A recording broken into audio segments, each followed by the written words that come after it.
আমি জবের জন্য আসছি, তো এখানে আয়োজনটা অনেক ভালো লাগতেছে এবং আমি মনে করি যে আরএফএল কোম্পানি একটি স্বনামধন্য কোম্পানি এবং এখান থেকে অনেকের কর্মসংস্থান সৃষ্টি হবে এবং অনেকের ভাগ্য খুলে যাবে। এই প্রত্যাশা নিয়ে আমিও এসেছি আমার নিজের জন্য, যাতে একটি কর্মসংস্থান আমি পেতে পারি। আসলে প্রত্যাশা বলতে আমি এই ফার্স্ট টাইম কিন্তু ভাইবা দিতে এসেছি। এখন পর্যন্ত আমি অনার্স মাস্টার শেষ করার পরে কিন্তু এখন পর্যন্ত কোনো জায়গায় ভাইবা দিতে আসি নাই। তো দেখা যাক কি হয়, আল্লাহ ভরসা। চাকরির এই দুর্মূল্যের বাজারে এমন একটা উদ্যোগ আরএফএল গ্রহণ করেছে যেটা আসলেই সত্যি প্রশংসার দাবিদার। কারণ হচ্ছে বাংলাদেশে কিন্তু ম্যাক্সিমাম দেখেছেন যে অনার্স মাস্টার্স পরিচিত পোলাপান সব কিন্তু বেকার ঘুরতেছে। তো এরকম একটা উদ্যোগ সবার সামনে কিন্তু একদম খোলামেলা উদ্যোগ, এটা আসলেই প্রশংসার দাবি। ভালো লাগছে, খুবই সুখবর, খুবই ভালো লাগবে। আমাদের যদি নিজের জেলায় চাকরি হয় আমাদের সব দিক দিয়ে সুবিধা, যাতায়াতের সুবিধা, মানে কাছাকাছি সুবিধা, সব কাজ দিয়ে আমরা সুবিধা পাইতে আছি। পিরোজপুর জেলার মধ্যে যদি আমাদের জব যদি হয়। পিরোজপুর জেলা হলো শিক্ষার দিক থেকে সবচেয়ে বেশি। এখানে বেকারত্বের হারও প্রতিনিয়ত বৃদ্ধি পাচ্ছে। আমিও একজন বেকার, আমার মাস্টার্স ক্লিয়ার, আমিও অংশগ্রহণ করতে আসছি। ইনশাল্লাহ যদি ভালো কিছু হয়। আমি ওয়ালটনে ছিলাম, ওয়ালটন প্লাজা পিরোজপুরে কর্মরত ছিলাম দীর্ঘ 3 বছর পিরোজপুরে। এরপরে এখান থেকে আমার নিজের ব্যক্তিগত সমস্যার কারণে আমি জবটা ছেড়ে দিয়েছিলাম। কিছুদিন আমি বাড়িতেই ছিলাম, এখন আবার নতুন করে চাকরির জন্য ট্রাই করতেছি। আমি এসআরের জন্য আগ্রহী, এর জন্যই। আর আমি যখন ওয়ালটনে চাকরি করেছি, তখন আমি এই এসআর পদেই ছিলাম, সেলস এক্সিকিউটিভ হিসাবে ছিলাম। এই এক্সপিরিয়েন্সের উপরে ডিপেন্ড করে আমি এখানে আসছি ইন্টারভিউ দেওয়ার জন্য। পিরোজপুর চেম্বার্স অফ কমার্সের ইন্ডাস্ট্রিজ লিমিটেড পিরোজপুরের একটা চাকরি মেলা আয়োজন হয়েছে।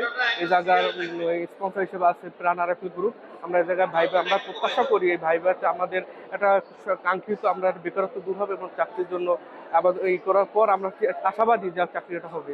আমাদের এখানে পিরোজপুর জেলায় এসে ভাইভাতে দূর থেকে যাওয়ার জন্য বিভাগীয় পর্যায়ে যেতে হতো, তারপরে এখন জেলার ভিতরে প্রাণ আরএফএল গ্রুপ আমাদের কাছে আসছে আমাদের যুব সমাজের উন্নয়নের জন্য বা বেকারত্ব দূর করার জন্য এই সুন্দর একটা চাকরির ব্যবস্থা করেছে। আমাদের খুব আনন্দিত এবং উচ্ছ্বসিত। ধন্যবাদ জানাচ্ছি চেম্বার অফ কমার্সকে। আমি প্রত্যাশা করতেছি আমাদের সবাইকে এখানে চাকরির জন্য আনা হয়েছে, আমরা তাদের উপর অনেক প্রত্যাশিত, আশা করি ফল ভালো হবে। আমি চাই যে চেম্বার অফ কমার্স আরও ভবিষ্যতে এরকম আয়োজন করুক এবং আমাদের মতো বেকারত্ব দূরীকরণে আমাদের জন্য। বাংলাদেশে বেকারত্বের হার অনেক বেশি, বেকারত্ব দূর করাই হলো বাংলাদেশে প্রত্যেকটা ব্যবসা প্রতিষ্ঠানের মূল অঙ্গীকার। সেই ধারাবাহিকতায় দীর্ঘ 17 বছর একটি সরকার ছিল, তাদের আমলেও কিছু চাকরি হয়েছে বা দলীয় নেতাকর্মীদেরই ভালো জায়গায় নেওয়ার জন্য তারা সবসময় প্রচেষ্টা চালাচ্ছে।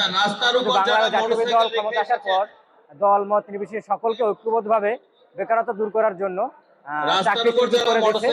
এর জন্য আমার ব্যক্তিগত পক্ষ থেকে বাংলা জাতীয়বাদী দলকে ধন্যবাদ জানাচ্ছি এবং আজকের আয়োজনের সকল শ্রেণীর লোকদের জন্য শুভকামনা জানাচ্ছি। আজকে এটা আসলে একটা ভালো উদ্যোগ হচ্ছে এই প্রথমবারের মতো পিরোজপুরে, যে পিরোজপুরে আমাদের এমনি শিক্ষার হার অনেক বেশি অন্যান্য জেলার চাইতে। তো এখানে ছেলেবেলা দেখা যাচ্ছে যে অনেকে চাকরি পাচ্ছে না, কিছু না। তো যারা উদ্যোগটা নিয়েছে বা আজকে যে প্রাণ বা আরএফএল কোম্পানির যে অনেক চাকরির আর কি হবে আজকে পিরোজপুর জেলায়। আমি নিজেও একজন বেকার ছিলাম, আজকে আসছি একজনের ওই যে আপনাদের এই যে মাইকিং এর মাধ্যমে যে আসছি। তো আসলে খুব ভালো একটা উদ্যোগ, দেখি আল্লাহ ভরসা কতজনের চাকরি কি হয়। আজকে অনেকের হয়তো সংসার জীবন আছে, এগুলো আর কি ভালো হবে আর কি। পজিশনটা খুব ভালো উদ্যোগ। চাকরি প্রার্থী ভাই ও বোনেরা, বাংলাদেশে 5 কোটি তরুণ আজ ধীরে ধীরে দেশ গঠনে এগিয়ে আসছে, তারই একটি অংশ আপনার। হতাশ হওয়ার কিছুই নেই।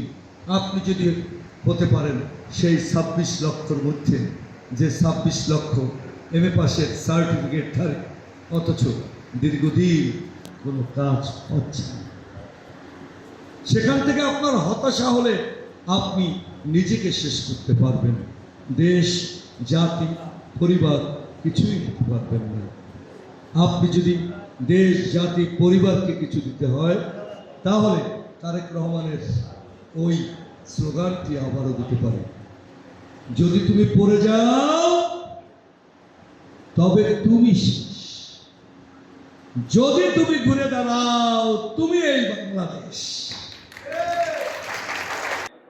চাকরি মানি ঘুষ, কিন্তু এখানে কিন্তু 1 টাকাও ঘুষ লাগবে না। আপনাদের মেধা, আপনাদের দক্ষতা, আপনাদের স্মার্টনেস, আপনাদের যোগ্যতার ভিত্তিতে আজকে চাকরি হবে। তাই আমি আপনাদেরকে বলবো, যদি যারা যারা চাকরি পাবেন তারা সকলে পিরোজপুর চেম্বার অফ কমার্সের জন্য দোয়া করবেন, তারা যেন ভবিষ্যতে এই ধরনের সামাজিক কার্যক্রম করতে পারে। আসসালামু আলাইকুম, আমি আলামিন আরএফএল এইচআর ম্যানেজার হিসেবে আছি।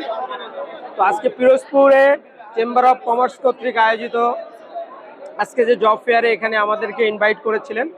তো আমরা ওয়ান জব রিক্রুটমেন্ট করছি, সেখানে মোর দ্যান 500 ছেলে মেয়ে এখানে প্রেজেন্ট হয়েছে। এখানে মোটামুটি এক্সপেক্টফুল রেজাল্ট আমরা পেয়েছি এবং আমরা মোর দ্যান 200 পিপুলকে এখান থেকে ইনশাল্লাহ রিক্রুট করব। মোটামুটি পার্টিসিপেন্ট অনেক ভালো, এখান থেকে তাদের জবের অপরচুনিটি হচ্ছে এবং বাংলাদেশের বিভিন্ন জায়গায় তারা আজকের এই চেম্বার অফ কমার্সের মহৎ উদ্যোগের মাধ্যমে তারা যে জব অপরচুনিটিটা পাচ্ছে, আমি বলবো এটা অনেক বড় একটা উদ্যোগ চেম্বার অফ কমার্সের।